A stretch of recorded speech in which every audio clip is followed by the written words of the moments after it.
उत्तिष्ठ नरशार्दूल कर्तव्यं दैवमाह्निकम् उत्तिष्ठोत्तिष्ठ गोविन्द उत्तिष्ठ गरुडध्वज उत्तिष्ठ कमलाकान्त त्रैलोक्यं मङ्गलं कुरु उत्तिष्ठोत्तिष्ठ गोविन्द उत्तिष्ठ गरुडध्वज उत्तिष्ठ कमलाकान्त त्रैलोक्यं मङ्गलं कुरु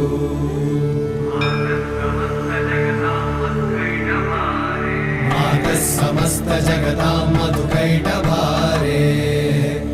वक्षो विहारिणि मनोहर दिव्यमूर्ते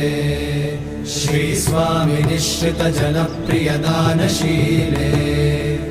श्रीवेङ्कटेश दैत्य